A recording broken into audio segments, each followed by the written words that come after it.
حامدا ونصلي على رسوله الكريم أما بعد فأعوذ بالله من الشيطان الرجيم بسم الله الرحمن الرحيم إن الحكم إلا لله صدق الله مولانا العظيم আলহামদুলিল্লাহ উইগর আদর্শ যুব সমাজের থেকে আজকের এই সেমিনার আয়োজন করেছেন সেই জন্য আজকের এই সেমিনারের সম্মানিত সভাপতি এবং আপনার মসজিদের সম্মানিত খতিব হযরত মাওলানা মুফতি মাসুম বিল্লাহ সহ যারা উপস্থিত মঞ্চে আছেন এবং আমার সামনে যারা উপস্থিত আছেন সকলকে জানাই আদর্শ যুব সমাজের থেকে আপনাদের সকলকে শুভেচ্ছা ও অভিনন্দন এবং মোবারকবাদ। সম্মানিত সুধী, আজকে এখানে একটি পুরস্কার আমরা যে বিষয়গুলো দেখেছি এই বিষয়গুলো অনেকগুলো কমিশন দেওয়া আছে, সেটার মধ্যে 11টি বিষয়, সেটার মধ্যে আমি 10 নম্বর নিয়ে আলোচনা করব। নিজের যে কোনো অনুষ্ঠানে অনেক সমস্যা হয় কিংবা ধর্মীয় অনুভূতিতে আঘাত লাগে এমন কাজ না করা, এই বিষয় নিয়ে আমি আলোচনা করবো আপনাদের সামনে 2 মিনিট।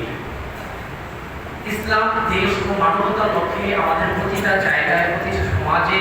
প্রতিটা স্তরে আমাদেরকে কাজ করতে হবে। সেক্ষেত্রে আজকে যে আদর্শ যুবসেবী স্বেচ্ছাসেবী যুব সমাজ যেটা গঠন হয়েছে, এখানে আমি তাদের এই কথার মধ্যে দেখতে পেয়েছি 3টা কাজ আলহামদুলিল্লাহ তাদের মধ্যে বাস্তবায়ন হবে ইনশাআল্লাহ। ইসলাম দেশ ও মানবতা, আমরা যারা করি সব ইসলামের জন্য হওয়া যায়। দুনিয়া এবং দুনিয়াতে শুরু থেকে শেষ পর্যন্ত যতটুকু কাজ আমরা হবে সমস্ত কাজগুলো হবে নিজের জন্য, মানবতার জন্য, দেশের জন্য, ইসলামের জন্য। এটা ভাই, এই কাজটা যদি বাস্তবায়ন হয়, নিজের জন্য যদি কাজ করতে যাই তাহলে ইসলামের জন্য কাজ করতে হবে, আর ইসলামের জন্য কাজ করতে গেলেও নিজের জন্য কাজ করতে হবে। সেক্ষেত্রে অনুষ্ঠানগুলোতে আমরা বিভিন্ন মসজিদে, যেহেতু আমি এক মসজিদের জিম্মাদারি যাচ্ছি, আমরা যদি এই ধরনের অনুষ্ঠানগুলোতে বিয়ে শাদীতে অনেক অনুষ্ঠান সিস্টেমে গান বাদ্য হয়, নাচানাচি হয়, হট্টগোল হয়, আতশবাজি হয়,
হচ্ছে নাসরুম মিনাল্লাহ